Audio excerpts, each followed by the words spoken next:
모습을 보여주고 있는데 거기에 박수를 보내고 싶습니다. 지금까지 여러분 잘 알다시피 그 메달의 합계가 나왔는데 우리나라가 지금 6위에 해당하고 있죠. 뭐 잘 알다시피 1위는 인구대국 중국 금 16개, 2위는 스포츠대국 미국 금 14개, 그 다음에 프랑스가 금 12개, 호주가 12개, 그리고 5위로 영국이 금 10개, 그 다음에 이제 영국의 뒤를 이어서 우리나라가 금 9개로 6위, 그 다음에 이제 일본이 금 8개로 7위, 그리고 이탈리아 6개, 네덜란드 6개, 캐나다가 금 4개로 10위. 그렇게 랭크되어 있는 것을 바라보게 됩니다. 그런데 이 금메달을 제가 좀 제 나름대로 좀 해석을 해보면은 한국과 일본의 금메달 차이가 하나로 우리가 앞서고 있지 않습니까? 근데 인구 비례로 한번 따져서 환산을 해보니까 일본이 만약에 8개일 때 우리는 그 일본의 인구라고 따지면은 우리는 금 9개가 아니라 몇 개? 25개에 해당합니다. 미국과 비교하면 어떨까?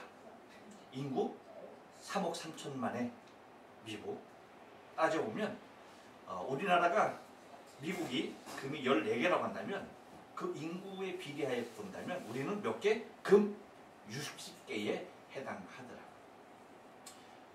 근데 이제 일본과 이제 미국은 좀 그렇다고 해. 근데 말도 안 되는 게 이제 중국이지. 중국이 지금 몇 개예요? 금 16개예요. 근데 그 인구에 비해서 우리나라 금메달을 환산해 본다면 몇 개겠습니까? 몇 개? 계산이 안 되죠. 제가 계산기 오늘 아주 다 두드려 봤어요. 몇 개냐? 252개. 중국이 금 16개로 한다면 우리나라는 그 인구면은 금 252개. 그러니까 모든 올림픽 종목 다 그냥 우리가 싹 쓸어와도 될 만한 그런 숫자더라고 하는 겁니다. 그 금 9개 중에 우리가 잘 아는 대로 양궁에서 4개, 그 다음에 사격에서 3개, 펜싱에서 2개. 그래요. 그래서 이 올림픽 이 파리 올림픽을 통해서 우리나라 한국을 뭐라고 얘기해요? 전투의 민족이다. 전투의 나라다. 그렇죠? 그렇게 말을 합니다. 아무튼 활과 총과 칼로 하는 거는 우리나라를 당할 나라가 있다 없다? 없다. 그래서 전쟁에서 큰 나라, 전투에서 큰 민족, 대한민국 한민족 대단하다는 사실을 여러분 좀 알고 넘어가면 좋겠다. 그래서 우리 민족이 어디에 큰 민족이다? 전투가. 하기야 여러분 그 반만년 역사 속에서 우리가 얼마나 많은 외침, 그렇죠? 수백 번의 외침을 당하면서도 굳건히 살아남은 민족이다 보니까 여기에 특화될 수밖에 없었지 않았나 라고 하는 그러한 생각도 해보게 됩니다. 여러분 오늘 본문에 보면 주 앞에 큰 자가 소개되고 있습니다. 누굽니까? 바로 세례 요한이에요. 세례 요한이 도대체 어떠한 사람이기에 주 앞에 큰 자가 될 수 있었을까? 여러분 세례 요한이 어떤 사람이기에 주 앞에 큰 자일까요? 오늘 그것을 오늘 본문을 통해서 우리가 서로 상고하며 은혜를 나누기를 원합니다. 여러분 주 앞에 큰 자는요, 큰 사람은요, 한번 따라서 합니다. 영적인 사람입니다. 영적인 사람입니다. 예, 15절 말씀 다 같이 한번 읽어볼게요. 시작. 포도주나 네, 그래요. 다 같이 시작. 이는 그가 주 앞에 큰 자가 되며 포도주나 독한 술을 마시지 아니하며 오태로부터 성령의 충만함을 받아. 예. 영적인 사람은요 다른 사람이 아니라 주 앞에 큰 사람은 바로 누구다? 영적인 사람이다. 여러분 세상에 큰 사람 참 많습니다. 세상에서 큰 사람은 누가 세상에 큰 사람입니까?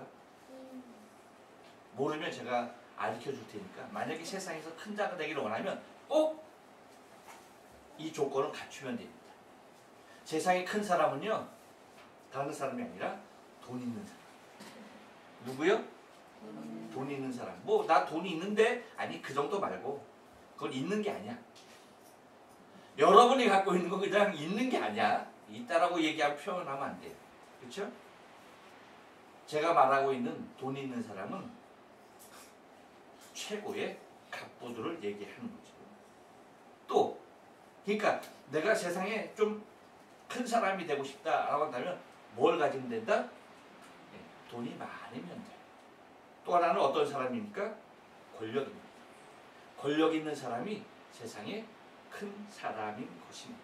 다시 말하면 여러분 돈, 권력 이게 뭘 얘기하는 거예요? 다른 건 아닙니다. 영향력이에요. 영향력.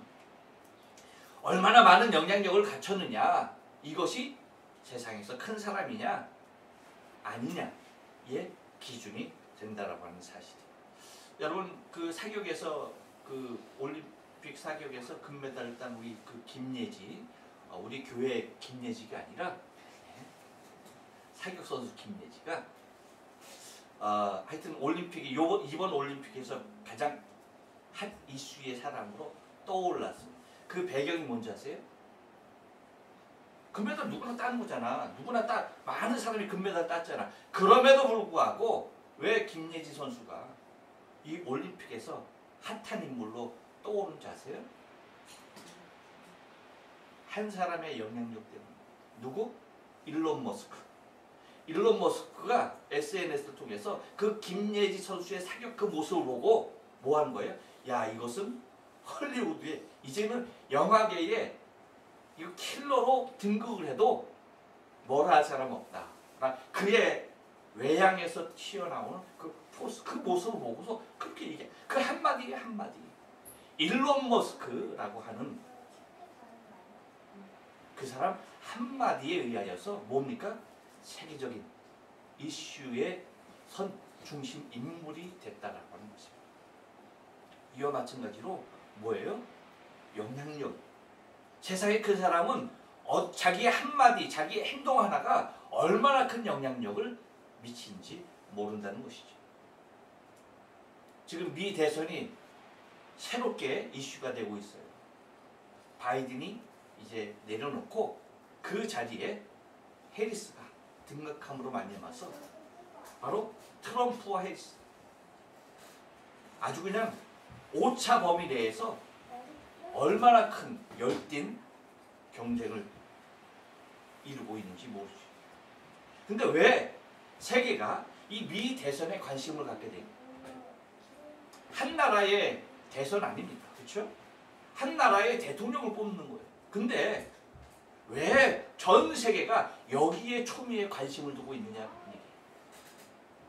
그것은 여러분 미 대통령의 대선은요 단순히 미국의 대통령만 선출하는 것이 아니죠. 단순히 미 대통령을 뽑는 수준이 아니라는 거예요. 뭐예요? 누가 대통령이 되느냐에 따라서 세계 정세가 뭐예요? 판도가 달라지는 거예요. 민주당의 해리스냐 공화당의 트럼프냐 이 사람 누가 되느냐에 따라서 세계의 정세가 완벽하게 탈바꿈되고 전혀 다른 방향으로 흐르게끔 돼 있다는 겁니다. 뭐예요? 바로 이렇듯이 세상에서는 큰 사람 누구냐? 눈에 보이는 권력과 돈과 명성으로 영향력을 끼치는 사람이 큰 사람이다. 하지만 여러분 주님은 큰 자가 누구라고 말씀하십니까?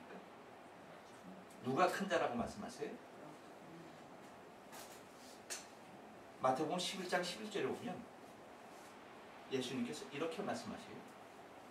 내가 진실로 너희에게 말하노니 여자가 낳은 자 중에 세례 요한보다 큰 이가 일어남이 없도다.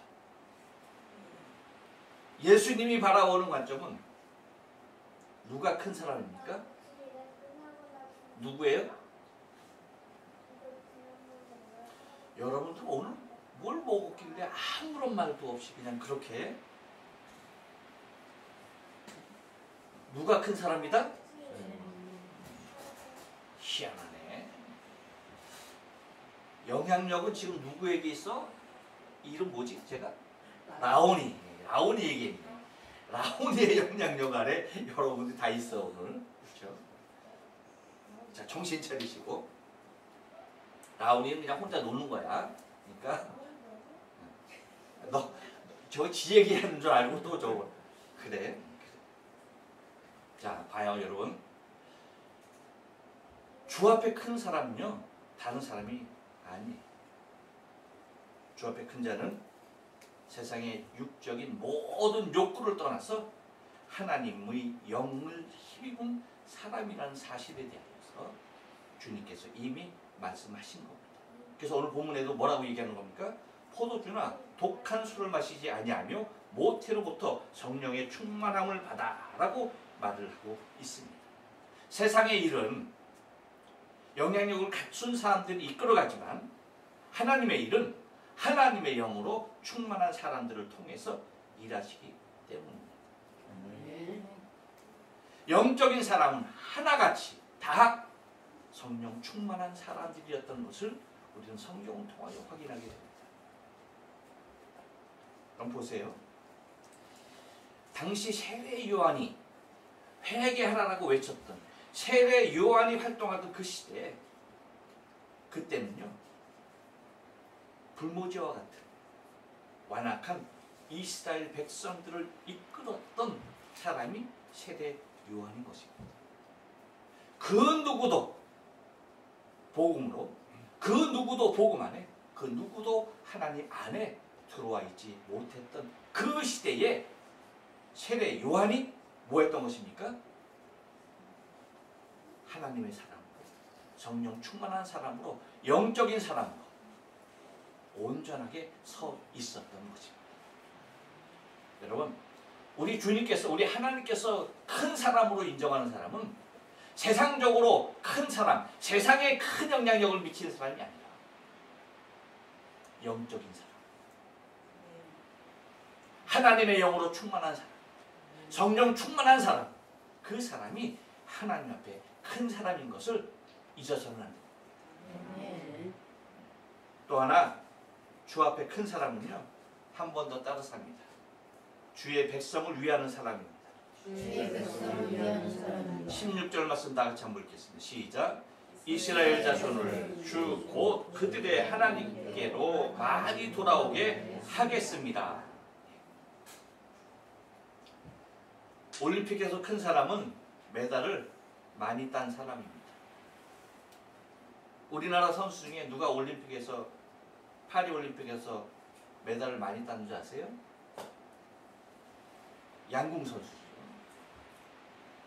임시연 선수입니다. 아주 그냥 노란 겁니다. 색깔이 여러 개가 있는데 색깔이 여러 개인지 몰랐죠 여러분들은. 그냥 노란 것만 있는 줄 알았죠. 아니 노란 것만 있는 게 아니야. 노랗고 하얗고 누렇한 것이 있어. 근데 노란 게 가장 좋은 거야. 근데 그걸 갖다가 다른 색깔은 다 빼놓고 아주 그냥 노란 것만 집어서 세 개를 삼켰어. 내가 안 먹었다고, 내가 안 땄다고, 내가 못 땄다고 전 이렇게 무표정하게 있는 걸 보면 참 대단해. 이거 보통의 일이 아니야. 혼자서 금만 3개를 땄어. 그러니까 대한민국 딴 금메달 중에 3분의 1을 임시연 선수 혼자 땄다니까. 그래도 이 사람들이 놀라지도 않고 감동도 없고. 근데 사격에서도 3개의 금메달을 땄죠. 근데 누가 땄는지 아세요? 군대도 다녀오지 않은 여자들이 3개를 땄어요. 이것만 보더라도 대한민국은 누가 먹어 살려? 여자가 먹어 살려. 여자 없이는 대한민국은 돌아가지 않아. 그러니까 이제 앞으로의 국방은 남자는 다 집에서 빨래하고 설거지하고 애기 보고 누가 군대 가야 돼? 여자가. 여자가 가서 정조주라고 한 방씩 갈기면은 뭐 어떻게 되는 거야? 끝나는 거야. 이제 라오니 시대는 이제 쟤는 군대 못 가. 여자가 갈 거야.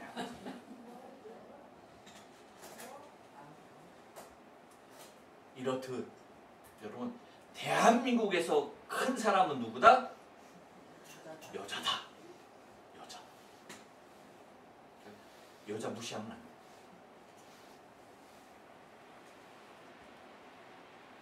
그런데 여러분 여자가 얼마나 뛰어난지 이번 올림픽에서 아주 그냥 현실을 보게 하더라고요. 한번 따라서 할까요? 여자는 교회에서 잠잠해야 하지만 남자는 여자 앞에서 잠잠해야 한다. 대한민국 남자들은 절대 여자 앞에서 입을 뻥끗하면 돼, 안 돼? 안 돼. 뻥끗도 하지 마. 나처럼 살아. 나도 뻥끗하지도 않고 그냥 살아. 호박 따와! 하면 예! 하고 깻잎 따와! 예! 하고 깻잎. 병아리 갖고 와! 예! 하고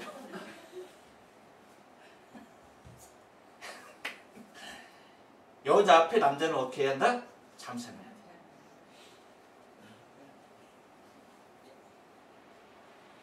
이렇듯 여러분 우리나라의 큰 자는 큰 사람은 여자이지만 주 앞에서 큰 자는 따라서 주의 백성을 위하는 자입니다.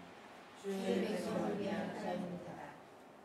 주의 백성을 위하는 자가 주 앞에 큰 사람이에요. 그래서 16절에서 하는 말씀이 이스라엘 자손은 주 곧 그들의 하나님께로 많이 돌아오게 하겠습니다. 라고 말합니다. 우리가 이 말씀을 좀 이해하기 위해서는 그 당시의 상황을 우리가 좀 알아야 돼요. 다시 말하면 주님께서 오시기 전 말라기 선지자를 통해서 말씀하신 후 400년을 침묵하고 있었던 그 400년의 침묵의 시간이 흐르고 있었던 그때의 그 당시에 이스라엘 자손들의 모습이 어땠는지 우리가 좀 이해를 해야 된다. 다시 말하면 주가 오시기 바로 그 직전에 있었던 이스라엘 자손들은요 겉으로는 하나님의 백성이었어요. 철저하게 겉으로 보기는 그 사람들의 모습은 다 하나님의 백성이었어요. 하지만 속을 들여다보면 그 사람들은 다 세속의 사람들, 세상의 사람들이었어요. 이것은 특정한 누구 한 사람을 비하여서 얘기하는 것이 아니에요. 그 당대 주를 잃었던 사람들의 모습이 어떠했느냐를 보면 되는 거예요. 그 당대에 여러분 이스라엘 백성들의 주주는 누구였습니까? 바리새인. 그러니까 여러분 한 나라를 보려면 그 나라의 중산층을 보면 되잖아. 그 주주를 보면 안다는 거예요.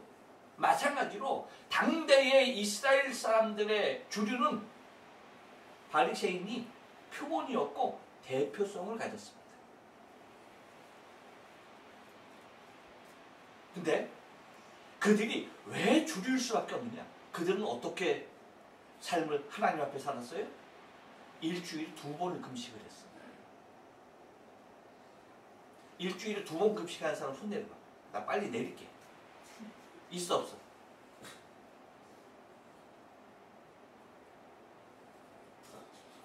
그뿐입니까? 그러니까 그토록 외적으로는 손색이 없는 사람들이었다는 것입니다. 그들로 인하여서 형성되어진 사회가 당시 이스라엘 백성들, 곧 이스라엘 자손들의 삶이었던 것이죠. 곧 이들에 의하여서 생활의 모든 기본이 형성되어지고 문화도 형성되어지는 것입니다. 그런데 그들에 대한 주님의 평가는 어땠느냐라고 하는 거죠. 한마디로 말했습니다. 주님. 뭐라고요? 독사의 자식. 그것이 그 당시 바리새인들을 통치해서 주님이 하신 한마디로 표현되는 말이에요. 독사의 자식들아. 무슨 말이에요? 너희는 사탄의 자녀라는 거예요. 사탄의 자녀라는 거예요. 하나님의 자녀 아니라는 거예요. 왜 그렇습니까? 외식하는 자요, 불법으로 가득한 자들의 삶이었던 것입니다. 밖은 회칠한 무덤과 같이 깨끗하고 하얗지만 속은 다 썩어버린, 그래서 살았으나 죽은 사람들이었던 것입니다. 그들의 삶. 이것이 당대의 이스라엘 자손들의 현 주소였던 거예요. 겉으로는 하나님 앞에 의인이었지만 속으로는 하나님께 죄인 그 자체였던 것입니다. 곧 자기 스스로가 자신의 행위에 의하여서 의로워진 사람들이었던 것이죠. 인생의 참주인 하나님을 저버리고 자신이 하나님이 되어 살아가는 자들의 표본이었던 것입니다.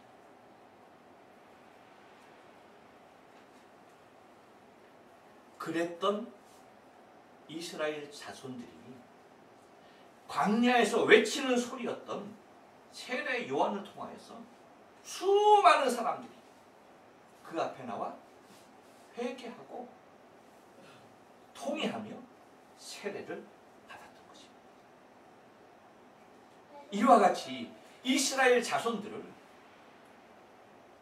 사탄의 자녀로 다 있었던 그들을 주 앞으로 많이 돌아오게 했던 장본인이 누구였다? 세례 요한이었던 거예요. 그렇기 때문에 주 앞에 큰 자라라고 말씀하고 있는 것입니다. 우리가 잘 알다시피 다니엘 12장 3절을 보면 뭐라고 얘기합니까? 지혜 있는 자는 궁창에 빛과 같이 빛날 것이요 많은 사람을 옳은 대로 돌아오게 하는 자는 별과 같이 영원토록 비추리라 라고 말씀하셨습니다.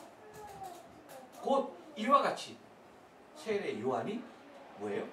주 앞에 큰 사람으로, 곧 그 사람들을, 주의 백성을 위하는 삶을 살았던 사람인 것입니다. 또 하나 주 앞에 큰 사람은 누구를 말하고 있습니까? 한 번 더 따라서 합니다. 아버지의 마음을 전하는 사람입니다. 아버지의 마음을 전하는 사람입니다. 17절 말씀 다 같이 한번 읽겠습니다. 시작. 그가 또 엘리야의 신령과 능력으로 주 앞에 먼저 와서 아버지의 마음을 자식에게 거스르는 자를 의인의 슬기에 돌아오게 하고 주를 위하여 세운 백성을 준비하리라. 아멘. 주님이 이 땅에 오셔서 제자들과 백성들에게 하신 말씀이 많이 있는데 그 주님이 하신 말씀을 듣고 가장 큰 충격을 받았던 말이 무엇일까요? 어떤 말이 제자를 비롯한 이스라엘 모든 백성들에게 가장 충격적인 말이었을까요?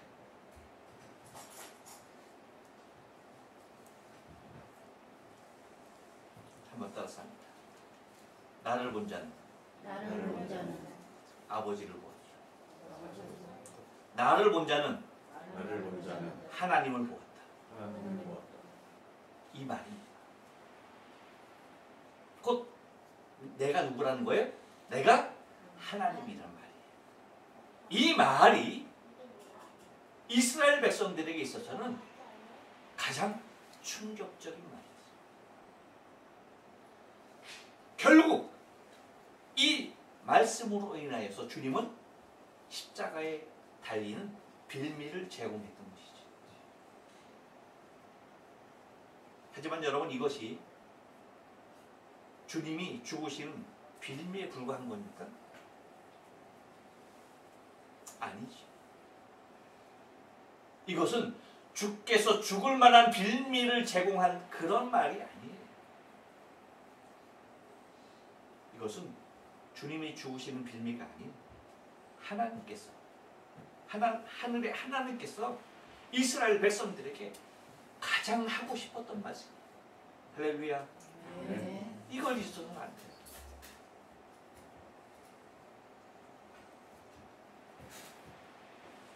얼마나 하고 싶었던 말씀인가. 그렇기 때문에 사단의 자녀들로부터 죽임을 당한 거죠.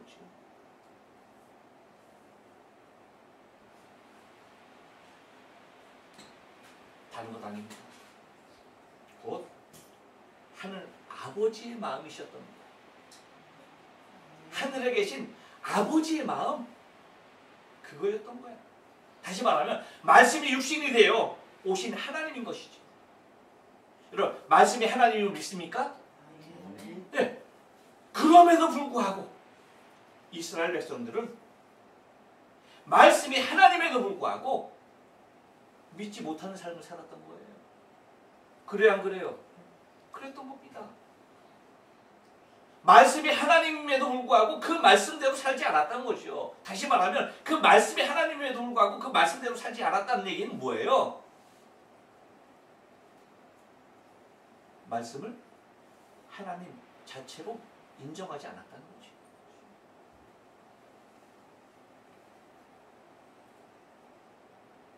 그렇기 때문에 말씀이 하나님이신, 곧 하나님이 말씀이신 그분이 육신을 입고 오셔서, 곧 하나님 당신이 말씀이신데 그 말씀이신 그 하나님이 우리와 같은 이 육신을 입고 이 땅에 오셔서 뭘 말씀하신 거예요? 봐라, 나다. 뭐라고요? 봐라, 나다. 나지 않냐? 하나님이지 않냐? 말씀이지 않냐? 라고 하신 것입니다.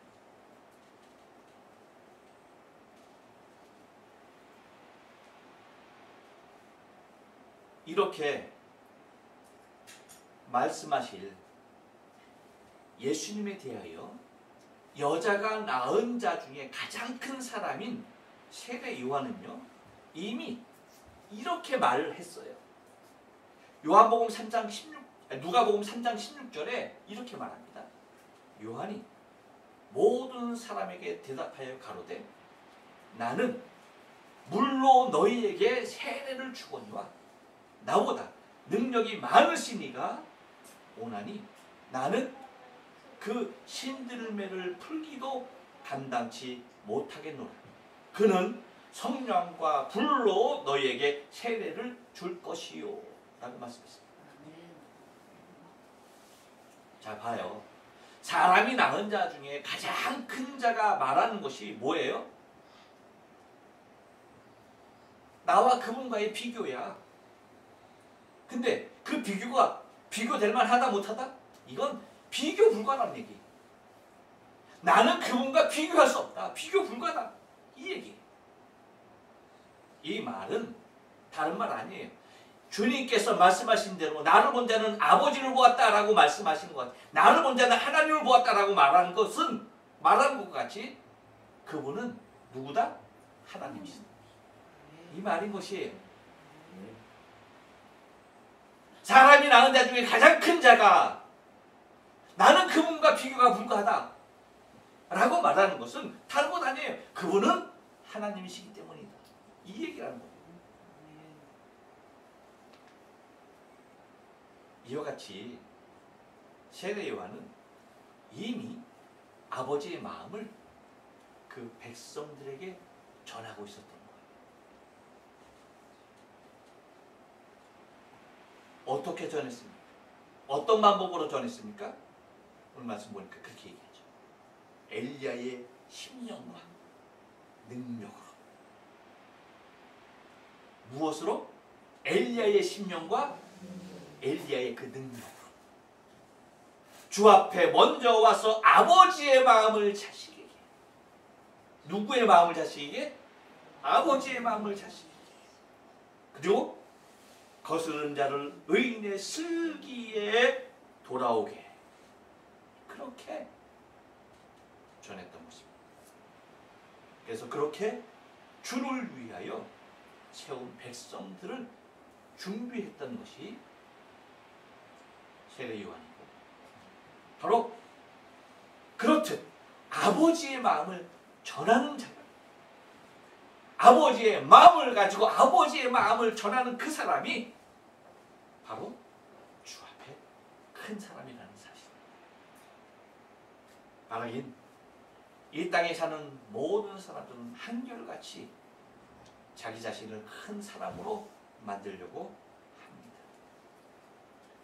하지만 우리가 기억해야 할 것은 내 자신이 스스로 세상에 큰 자라고 하고 큰 사람으로서 나가는 것뿐만 아니라 실질적으로 나 자신이 주 앞에 큰 사람이 되는 것이 가장 중요한 일이고, 그것이 내가 바라봐야 할 나의 모습인 것을 믿음의 눈으로 바라보시고 주 앞에 큰 사람으로 세례 요한과 같이 마지막 때 영적인 사람으로, 그리고 주의 백성을 위하는 사람으로, 그리고 아버지의 마음을 전하는 사람으로서 살아갈 수 있는 저와 여러분 되어지길 주님의 거룩하신 이름으로 축복합니다.